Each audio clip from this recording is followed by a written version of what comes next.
Bueno, entonces, buenos días a todos. Hoy vamos a hacer un taller de lentes tóricos. Inicialmente voy a hablar un poco sobre la teoría al respecto. Bueno, entonces, inicialmente pues voy a hablar de la prevalencia de astigmatismo en los pacientes que vienen con catarata. Entonces, se ha estimado que aproximadamente un 86% de los pacientes con catarata presentan astigmatismo preoperatorio. De esos, el 40% tiene un astigmatismo mayor a una dioptría y el 20% mayor a 1.5.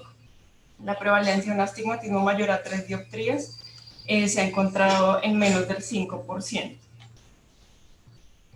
Las opciones que teníamos, pues, digamos, antes para corregir el astigmatismo eran incisiones relajantes, que ahorita no se usan tanto, cirugía ablativa, que es la cirugía refractiva, y actualmente pues también los lentes tóricos. Algunas ventajas de la cirugía refractiva es el costo, es menos costoso que los lentes tóricos, pero como desventaja modifica el perfil corneal generando mayor cantidad de aberraciones versus los lentes tóricos. Adicionalmente, los lentes tóricos tienen una curva de aprendizaje que pues relatan que es más corta, con una eficacia y predictibilidad en los estudios, generando estabilidad rotacional y también alineación axial precisas, y permite corrección de astigmatismos altos. Adicionalmente, como desventajas, es un poco más costosa y requiere una medición exhaustiva del astigmatismo corneal, y también que hay un riesgo de rotación del lente en el postoperatorio. Aquí les muestro algunos de los pasos que debemos tener en cuenta para que tengamos mejores resultados con el implante de lentes tóricos. Lo más importante es la evaluación preoperatoria de ese paciente y también el uso de algunos métodos que nos permitan cuantificar mejor el astigmatismo total de la córnea. Actualmente pues se han desarrollado varios calculadores con modelos matemáticos que nos han facilitado un poco ese proceso. Adicionalmente hay que tener un buen marcaje de los ejes del paciente para que podamos alinear correctamente el lente en la cirugía, y posteriormente hacerle un seguimiento al paciente para evaluar que no haya rotación. En la evaluación preparatoria hay algunas contraindicaciones relativas que debemos tener en cuenta: midriasis insuficiente, distrofias corneales, cámaras estrechas, inestabilidad sonular, tamaño del saco también, especialmente los que son de longitudes axiales altas. Por la debilidad sonular pueden tener mayor riesgo de rotación del lente. Astigmatismos Doctora Ingrid, irregulares, perdón. señora.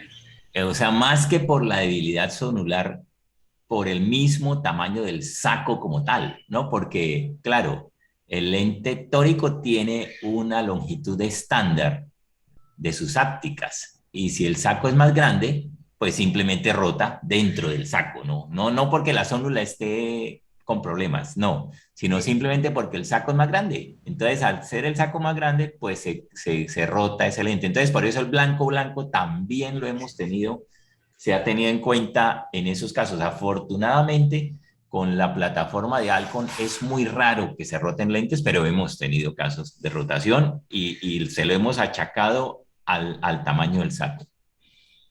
Gracias, Doc.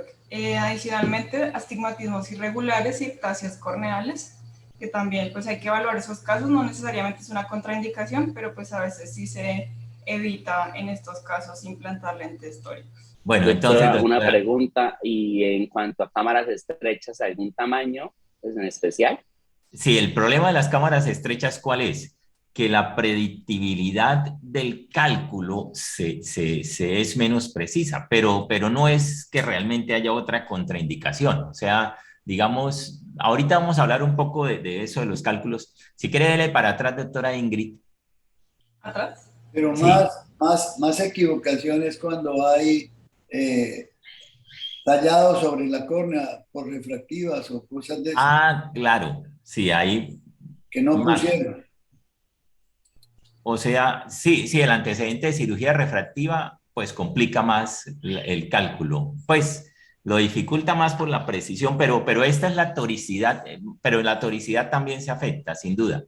Lo que pasa es que cada una de estas diapositivas pues da como para media hora, pero bueno, digamos que aquí dentro de esta diapositiva, por supuesto que cada punto es importante. Entonces, sin duda, el astigmatismo inducido por el cirujano debe conocerse. Ahora, eso ahorita hay una discusión porque resulta que los que hacen los cálculos están diciendo, digamos, las autoridades en el área, están diciendo que el astigmatismo inducido por la FACO de 2.2 es prácticamente cero cuando se hace vía temporal y 0,1 si se hace en otra área. Pero si uno se pone a analizar realmente el problema de esos estudios, ¿cuál es? Que se basan en cálculos queratométricos manuales, que son imprecisos, sobre todo en astigmatismos bajitos. O sea, la queratometría manual no es tan mala en astigmatismos altos, pero en astigmatismos bajitos falla mucho. Y entonces por eso ellos utilizan los promedios de los astigmatismos calculados con el método vectorial, que es lo que se llama el centroide. El centroide es equivalente a un promedio. Entonces, ¿qué quiere decir eso? Que si en un cálculo resulta que dice que en ese ojo se le generó astigmatismo con la regla y en otro contra la regla, al hacer el promedio, pues el centroide va a dar 0. Entonces, digamos que eso hay que verlo con pinzas, porque realmente después veremos con calma y vemos que la dispersión de esos puntos es grande. Entonces, en realidad lo que hay que hacer, que es lo que tenemos ahorita planeado, es hacer un cálculo bien hecho del astigmatismo inducido. ¿Qué se requiere para hacer un cálculo bien hecho del astigmatismo inducido? Se requiere una perfecta medición de la queratometría pre y post con un equipo que la mida con décimas. O sea, por ejemplo, el IOL Master. Hacerle IOL Master pre y IOL Master post. Y además tener exactamente la posición de la incisión, o sea, decir es a 130, a 120 o a 110 o a 140 grados. Entonces son condiciones que son difíciles de cumplir para, no el lente, no, la incisión para poder calcular qué tanto estamos induciendo. Entonces digamos que esa tarea hay que hacerla, pero en general, digamos que lo que hemos hecho anteriormente nos ha dicho que está entre 0,2 y 0,3 dioptrías, o sea, no 0, sino 0,2. Pero hay una discusión que toca resolverla, es haciendo un estudio muy completo, porque además resulta que hay una complicación del asunto, que el astigmatismo que inducimos también lo inducimos en la cara posterior. Entonces ahí viene el enredo. ¿Cuál es la solución? La solución es hacer ese análisis tal cual como les comenté, con un equipo que nos permita medir el astigmatismo corneal total, y los tenemos, pues, que son el IOL Master 700, que recuerden que mide la cara anterior y la cara posterior y puede calcular el astigmatismo total corneal. Entonces lo podemos hacer, o uno de los tomógrafos como el MS-39 o el Galilei o el Sirius. Pero es una tarea que hay que hacer para ver ese astigmatismo posterior realmente cuánto está influyendo en el astigmatismo corneal total inducido por la incisión. Pues eso se puede complicar un poco en los análisis, pero digamos que en general nosotros consideramos, como le digo, que está alrededor de 0,2 y no de 0,1 o de 0,0. Ahora, por supuesto, es una discusión un poco bizantina, porque 0,2 a 0,0 pues no es mucha la diferencia, pero digamos es importante entender el concepto. Alejandro, otra cosa que en mi percepción, no tengo prueba científica, pero intuitiva, el cambio de la CIA con el tiempo es cuando las incisiones no se hacen, incisiones corneales para penetrar, no se hacen completamente perpendiculares al centro de la córnea, sino se hacen oblicuas. El proceso de cicatrización, yo creo que puede aparecer un poquito de astigmatismo inducido por el proceso de la cicatrización. Es una percepción solamente, pero no puedo probarlo. Sí, correcto, eso también influye, o sea, qué tan tangencial es al limbo, por ejemplo, la incisión, sin duda. Aunque definitivamente el mayor digamos, determinante del astigmatismo inducido por una incisión sin suturas, cuando es con suturas, el mayor determinante son las suturas. Por eso las incisiones corneales grandes pues son supremamente impredecibles, porque si usted agranda una incisión corneal, pues le va a generar un astigmatismo, quién sabe cuál, porque todo depende de las suturas que usted le coloque. Entonces, en una incisión sin suturas pequeña, depende, el mayor determinante es el tamaño, ¿cierto? Pero lo que decimos, pues ahí estamos. De todos modos, podemos por ahora aceptar que es aproximadamente 0,2 de dioptría generado de aplanamiento en ese meridiano, que es lo lógico. O sea, si uno hace una incisión sin suturas, está aplanando el meridiano de la incisión. Por eso no hay plausibilidad, pues, que los que muestran que una incisión en ese meridiano lo incurve. Eso lo más probable es que está mal medida esa queratometría. No tiene sentido que una incisión vaya a incurvar un meridiano. Ahora, por otro lado, entonces viene cómo calculamos el astigmatismo y es la evaluación preoperatoria. Entonces, recordemos primariamente, que eso también se ha discutido mucho, que por supuesto nosotros si vamos a operar este paciente de catarata, pues la gran ventaja del tórico es que matamos dos pájaros de un solo tiro, ¿cierto? Le ponemos el lente intraocular y corregimos la toricidad, el astigmatismo. Entonces, al operarlo de catarata, nosotros le vamos a quitar el cristalino y por eso el astigmatismo cristaliniano se elimina y queda solamente el astigmatismo corneal, pero queda el corneal anterior y el corneal posterior, que es el que es complejo de evaluar, o era complejo de evaluar, cada vez es menos complejo de evaluar, y que no teníamos en cuenta cuando empezamos a colocar lentes tóricos hace 12 años. Entonces, ¿qué pasó? Que por supuesto ese astigmatismo corneal posterior influye, y eso lo sabemos o lo deberíamos saber desde hace 100 años, porque Yaval, cuando propuso su ley de Yaval, lo dijo.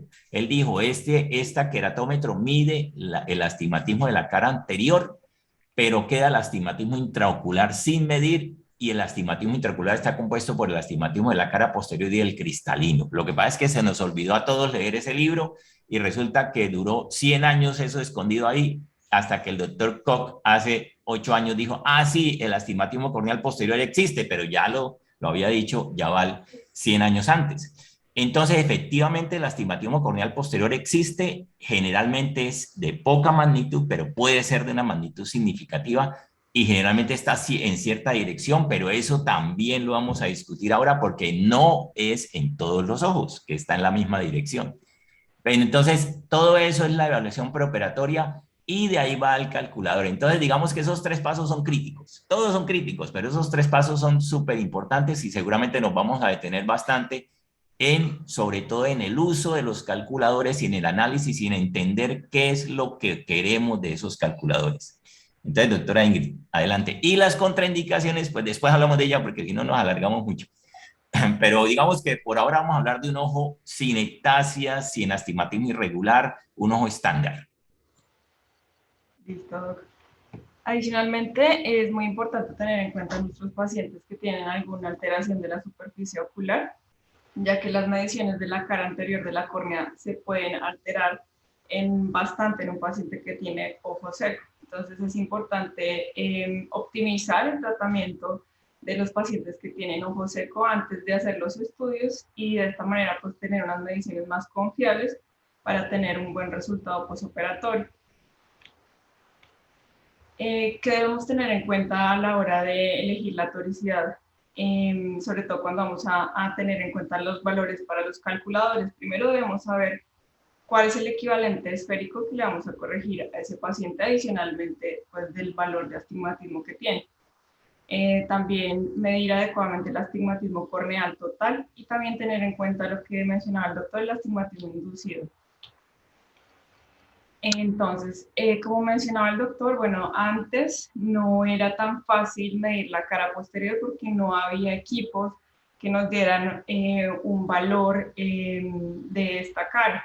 Aproximadamente el promedio del astigmatismo de la cara posterior es de menos 0,3 y si no se tiene en cuenta puede sobreestimar el astigmatismo con la regla.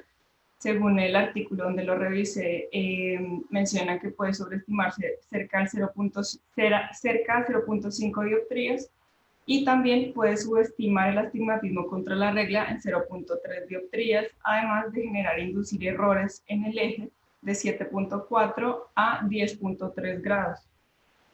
Sí, correcto. Eso es si suponemos que el astigmatismo corneal posterior siempre es contra la regla, entonces, y de una magnitud de más o menos 0,3, correcto. Sí, es correcto. Cosa que tampoco es cierto, ¿no? Porque no todos los ojos lo tienen así. Entonces acá pues queríamos explicar a qué se refiere con que sea un astigmatismo con o contra la regla en la cara posterior. Bueno, entonces primero acá en la cara anterior decimos que es un astigmatismo con la regla cuando el meridiano más curvo es el más positivo y está en el meridiano vertical. Y el meridiano más plano es el menos positivo y está en el meridiano horizontal. Entonces ahí decimos que es un astigmatismo con la regla en la cara anterior. Y en la cara posterior, cuando es un astigmatismo contra la regla, entonces es cuando el valor menos positivo, como aquí vemos es menos 6, es el más curvo y está en el meridiano vertical, y el meridiano más positivo, que en este caso es menos 4, está en el meridiano horizontal. Entonces, esto Correcto. es astigmatismo contra la regla, sin embargo, eso no se cumple en aproximadamente como entre un 82 a 86% de los ojos. Sí, doctora Por Ingrid, perdón que me atraviese. Este concepto es claro porque todavía se confunden y se confunden gente que son expertos. Entonces, por ejemplo, el doctor Arce. El doctor Arce es experto en córnea y en astigmatismo, pero él cada vez que da la charla esta confunde a la gente. ¿Por qué? Dele para atrás un poquito. Porque él se pone a hablar de la curvatura y del radio de curvatura, y entonces dice, no, es que la cara posterior no es contra la regla porque el meridiano vertical es el más curvo, y si el meridiano vertical es el más curvo, eso es con la regla, pero eso es equivocación. Está confundido, ¿por qué? Porque realmente para poder entender no tenemos que hablar de curvatura, sino trasladar eso a poder óptico. Entonces ahí sí entendemos. Entonces lo que usted dijo, en la cara anterior, digamos, si hablamos en la cara anterior de un astigmatismo con la regla, sabemos que el meridiano más plano, que a su vez es el menos poderoso, es horizontal, ¿cierto? En este caso tiene 44 dioptrías, el más plano de esa córnea en la cara anterior. Y el más curvo, que es el más poderoso, es el vertical, que en este caso tiene 48 dioptrías. Ahí está claro. ¿Por qué? Porque en la cara anterior recordemos que el cambio es de aire a estroma y la córnea tiene un poder positivo. Entonces, entre más curvo sea un lente en ese ambiente, digamos, de aire a un índice más alto de refracción, entre más curvo sea el lente va a ser más positivo, más poderoso. Entonces, ahí está lo que siempre hemos visto, que en el astigmatismo contra la regla, el mediano vertical es más curvo y el mediano horizontal es más plano. Pero en la cara posterior nos cambia totalmente las reglas de juego. ¿Por qué? Porque los índices de refracción ya no tienen el aire por ningún lado. Los índices de refracción de la cara posterior son, el N1 es el estroma corneal y el N2 es el humor acuoso. Y además, entonces, ¿qué pasa? Que esa cara posterior tiene un poder negativo. Y entonces, al tener un poder negativo, se invierte totalmente la exposición del poder óptico con respecto a la curvatura. Entonces, en la cara posterior, cuando hay un meridiano más curvo, tiene más poder negativo, o sea, tiene menos poder positivo, o sea que a la larga ese meridiano posterior más curvo. Alejandro, ¿qué es más positivo, -4 o -6? -4 es más positivo. Correcto. Esa es la diferencia. Correcto. Aquí 44 positivo y 48 positivo, el 48 es más positivo. Entre -4, de ver -4 pesos y de ver -6, de ver -6 es de ver más, el más positivo, de ver menos, o sea, es 4, el más positivo. Correcto. Entonces, digamos que no hay que pensar en la curvatura, sino en las dioptrías que esa curvatura lleva.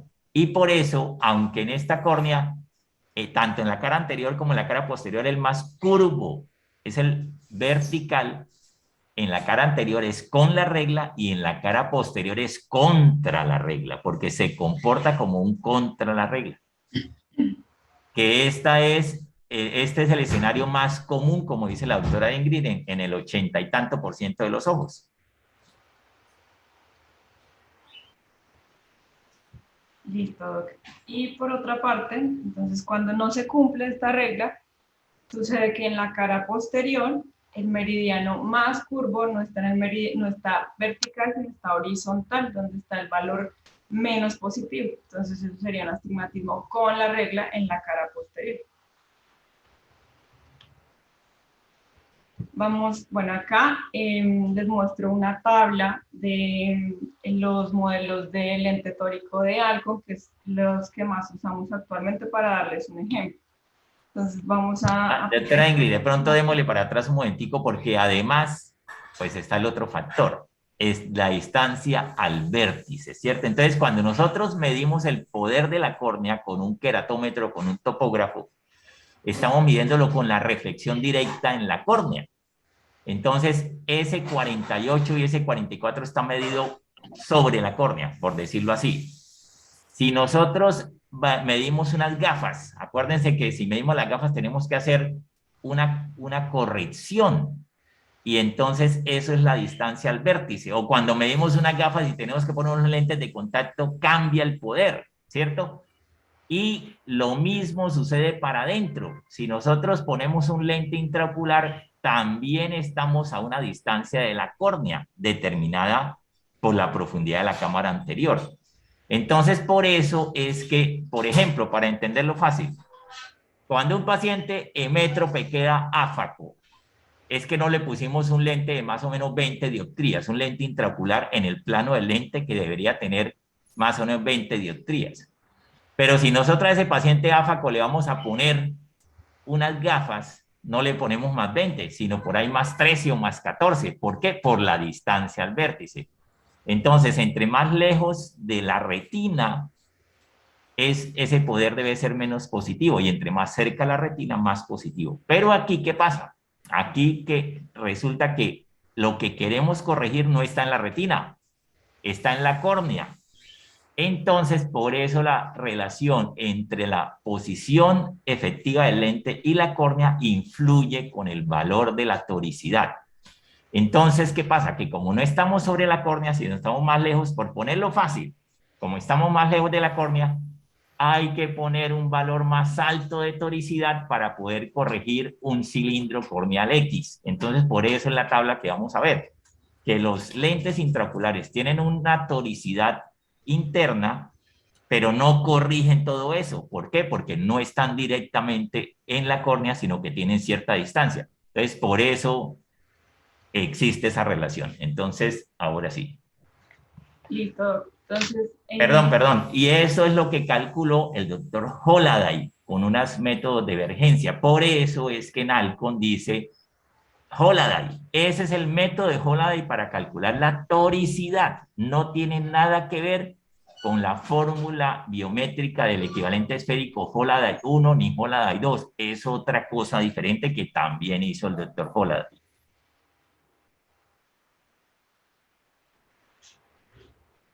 Listo, Doc. Entonces vamos a hacer un ejemplo teniendo en cuenta el lente T5, que corrige en el plano del lente 3 dioptrías, en el plano corneal 2.10, que es aproximadamente el 70% de lo que corresponde en el plano del lente. Entonces.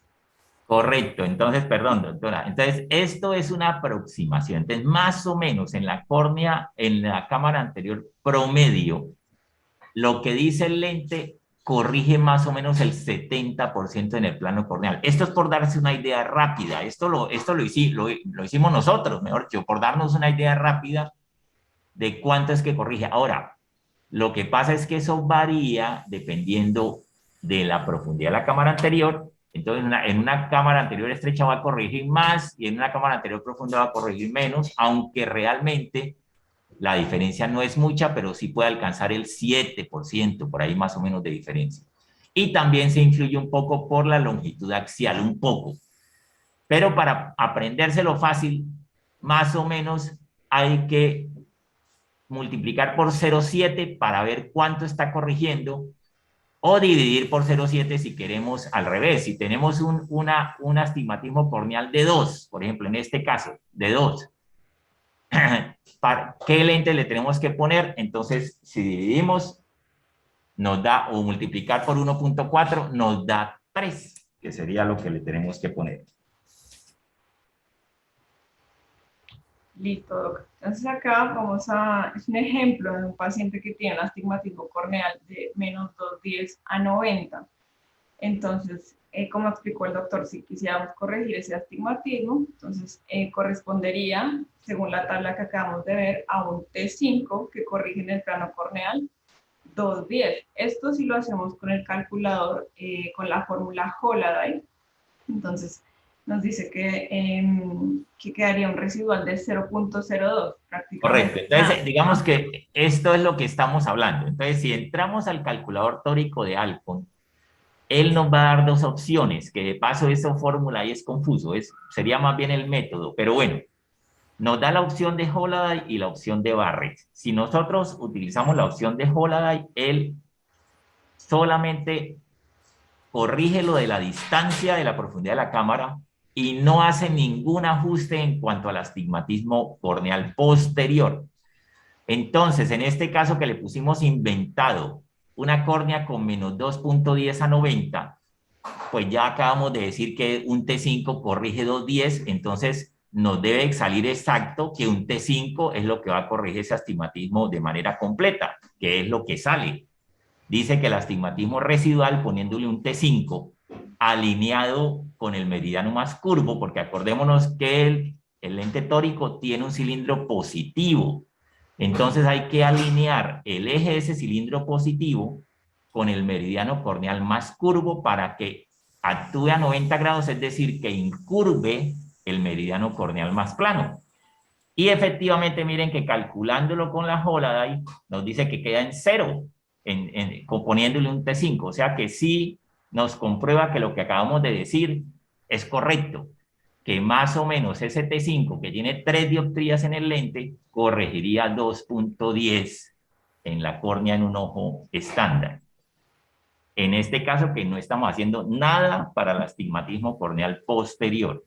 Alejandro, una pregunta que estoy un poquito confundido. Cuando el paciente llega con el cálculo a cirugía que dice tiene 42 con menos 3, por ejemplo, a 180, ese menos 3 que está calculado allá, yo lo extrapolo en el cálculo que tengo y tengo que subirle al lente, por ejemplo. Tengo que subirle algo que me corrija 3. No sería el 5, sino sería como el 7 que corrige 3, porque el dato que usted me da cuando yo llego a cirugía es el dato real que yo tengo que corregir, no el dato que me corrige el lente. Entonces yo tendría que poner un lente que me corrija 3, luego tenía que poner como un T7, no me acuerdo en ese momento, pero creo que es lo que hago yo. ¿Está correcto? O sea, que el astigmatismo... Cuando me calcula en el aparente, le digo yo al Felo, ¿cuál es el astigmatismo que tiene por el ION Master? Y me dice, doctor Galvez. Por ejemplo, aquí, en este caso, pongamos aquí, por ejemplo. La siguiente, doctora Ingrid. No, déjese. Me dice, doctor Galvis, el paciente tiene un astigmatismo de 3 por el ION Master. Bueno, entonces, doctor Galvis, perdón, doctor Galvis, pero es que ahí hay que clarificar si ese astigmatismo es el corneal anterior o es el corneal total. Eso es clave. Si es el corneal anterior, a ese hay que o usar un nomograma para corregir o calcular el total o mirar el astigmatismo corneal total. Si es el corneal anterior, eso ahí le falta pues ajustarlo. Por eso, entonces a este paciente que tiene un astigmatismo de 3 en lo que me reportan en cirugía, yo le tendría que poner un T7. Le tendría que poner un T7, pero si es un astigmatismo corneal anterior hay que ajustarlo antes de tomar la decisión del T7, que que es lo que vamos a ver ahora, qué es lo que se hace. Ah, O sea, sí, sí, depende de la suma que dé. depende de la suma que dé o de la medida del total, como el O el Level total Master. corner power. Correcto, como el Level Sí, Master ya le creemos que esa medida es buena. perfecto, perfecto. Entonces podemos tomar el total y ahí sí podría ser, si el total es 3 dioptrías, sí es un T7, seguro que es un T7.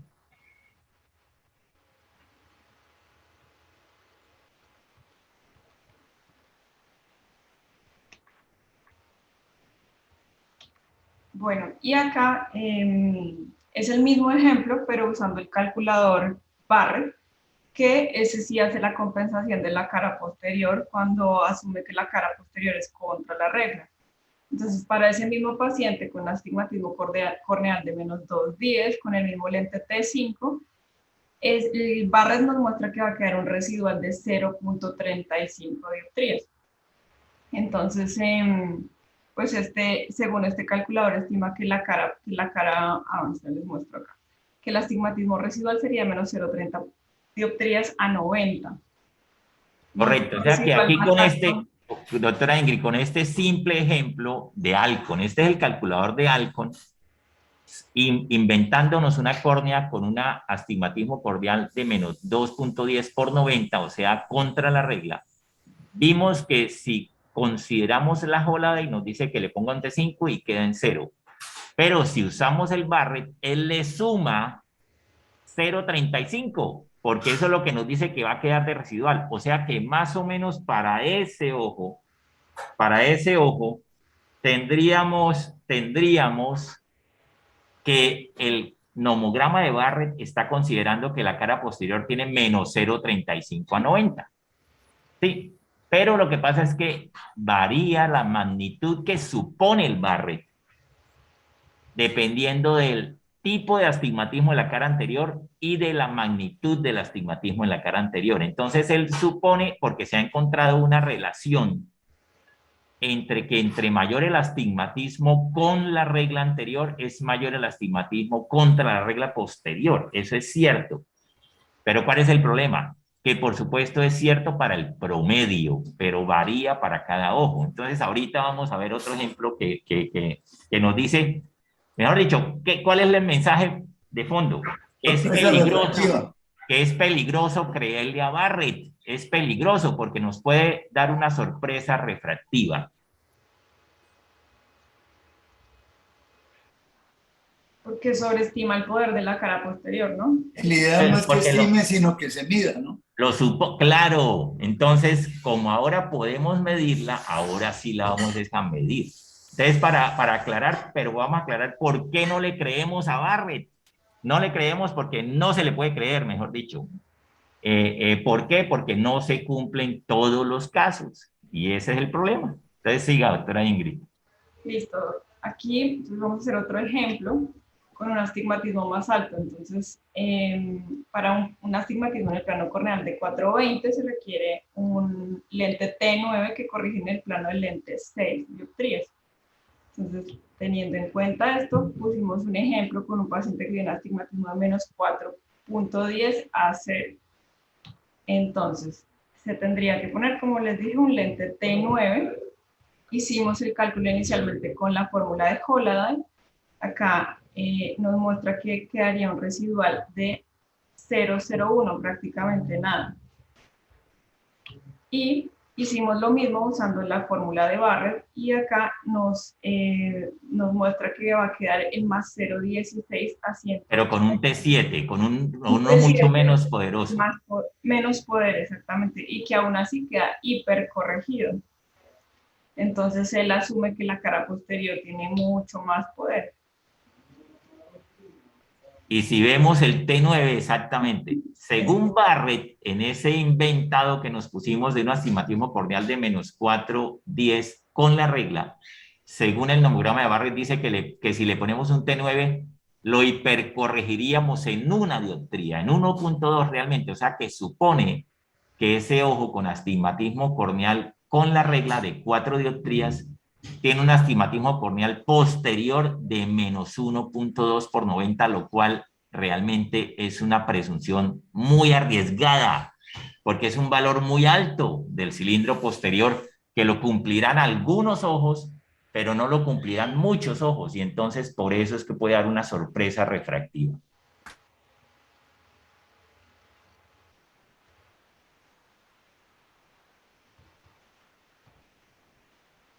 Y acá, bueno, pusimos un ejemplo similar, pero usando la plataforma de Optec para el lente de Precision. Entonces, un paciente con astigmatismo corneal de 7. Dicho sea de paso, la ventaja del Precision es que mientras que el T9, volvamos a la tabla de Alcon, doctora Ingrid, el T9, que es el máximo que tenemos con Alcon, tiene una toricidad en el lente de 6 dioptrías, que es la máxima, y que nos corregiría, el que está señalado ahí, que nos corregiría alrededor de 4, sí, 6 por 7, 4. En el Precision tenemos toricidad hasta 10 dioptrías, o sea que más o menos corregiríamos hasta 7 dioptrías corneales de astigmatismo. Por eso, en esos casos en los cuales el astigmatismo corneal es mayor de 4, pensamos en el Precision. Y eso que estamos hablando del T9 monofocal. Recordemos que ya en el Panoptix y en el Vivity no llegan hasta el T9, llegan en el Panoptix hasta 3.75 en el lente, que son 2.5 en la córnea, y en el Vivity hasta 3 en el lente, o sea, 2 en la córnea. Ahorita va a llegar, de pronto ya llegó un poquito más alto, pero la toricidad es mucho menor en esos premium. Entonces volvamos al Precision y pusimos el ejemplo más alto de 7 dioptrías de astigmatismo corneal.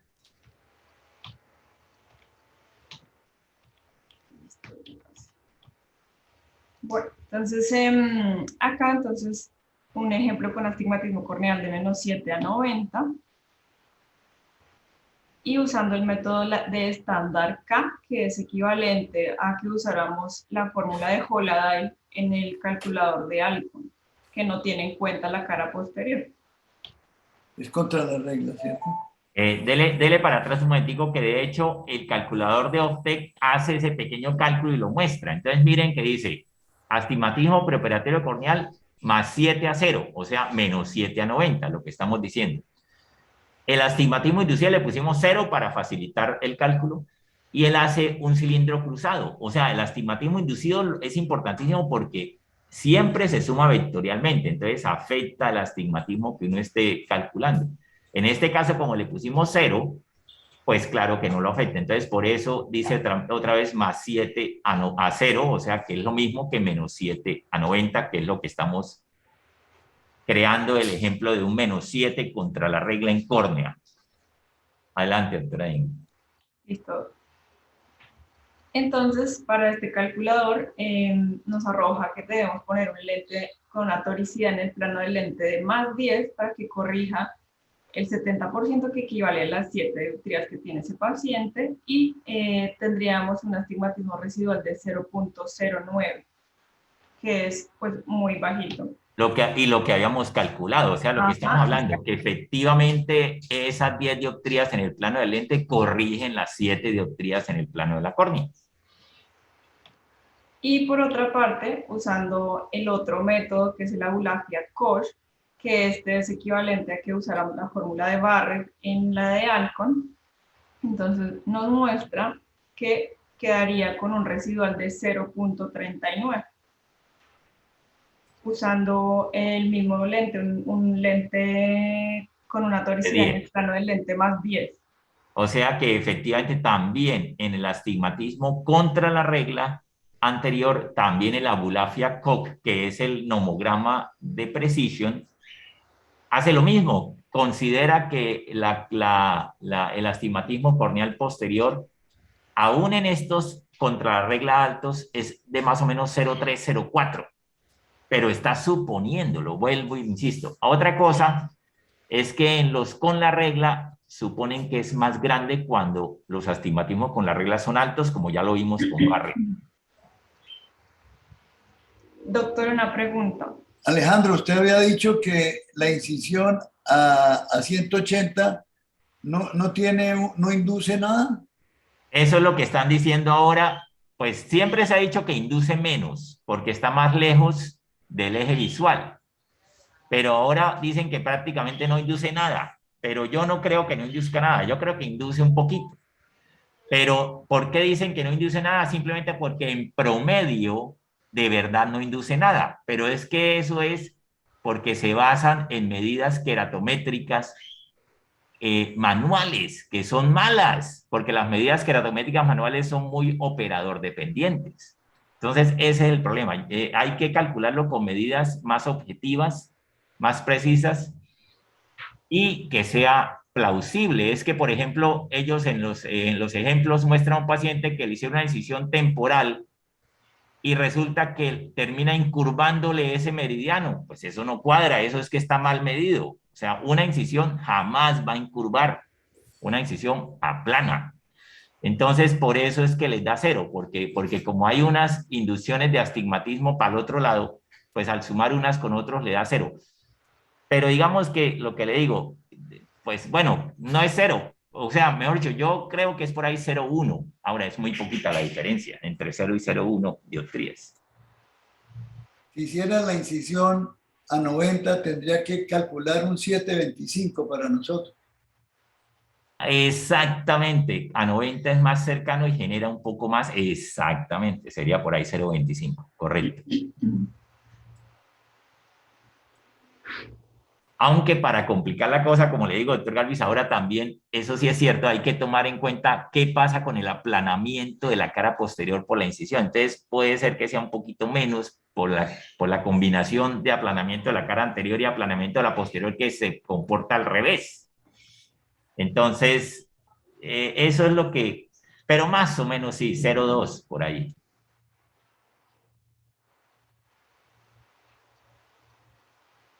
Doctor, una pregunta. Sí. Basados en los ejemplos que pusimos, entonces diría, o sea, yo veo que con el calculador del Precision, usando el Abulafia que tiene en cuenta la cara posterior, se acerca a un valor más real, digamos, al que ya se ha estudiado que tiene la cara posterior. No, pero eso es porque le pusimos un ejemplo, un astigmatismo alto contra la regla.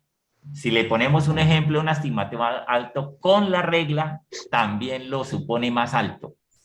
Okay. Porque se ha encontrado que en los ojos que tienen astigmatismo anterior con la regla alto, efectivamente sí es más alto en contra la regla posterior, pero vuelvo y digo, eso es en promedio. No significa que el 100% de los ojos que tienen astigmatismo alto con la regla anterior tengan astigmatismo alto contra la regla posterior, pero sí la mayoría. Entonces sí, por eso es la gran diferencia. Si le ponemos el ejemplo con un astigmatismo con la regla, mejor dicho, hagámoslo. Si quiere, váyase al calculador del Precision tórico. Lo importante es que quede clara la cosa y que todos entendamos. Entonces, entre ahí al calculador. Usted tiene, creo que tiene la clave de Vanessa, ¿cierto? Sí. Ahí estamos viendo todavía el PowerPoint. Seguramente compartió solamente la ventana. Ok. Voy a abrir la página y ya miro. Correcto.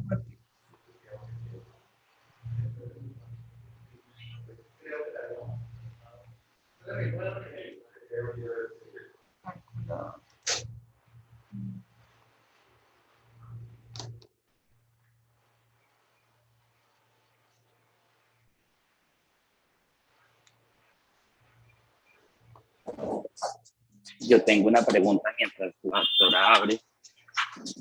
Los equipos con los que se hace biometría, que es el IOS Master nos da como dos valores de córnea de la keratometría, la anterior y la total, ¿cierto? Correcto. Y creo que el Lenstar, que mientras se está usando últimamente, porque están actualizando el IOS Master, ¿ese solamente mide el anterior? Solo la anterior. El Lenstar solo mide la anterior. Entonces, teniendo en cuenta eso, hay que usar calculadores diferentes para cada resultado, ¿cierto? Por supuesto, si usamos el Lenstar, o nos tocaría creerle al nomograma de Barrett, o nos tocaría echar mano de otro método para medir el astigmatismo corneal total, que digamos le creemos un poco más a la IMS 39 o al Galilei que al Orbscan, porque el Orbscan tiene dificultades técnicas para ver la cara posterior. Entonces sí, correcto. Entonces coloquemos que la más plana es 40/0 y la más curva 47/90, o sea, al revés de lo que le pusimos. Y pongamos ojo derecho arriba, pongamos un poder esférico de 20 arriba en el IOL.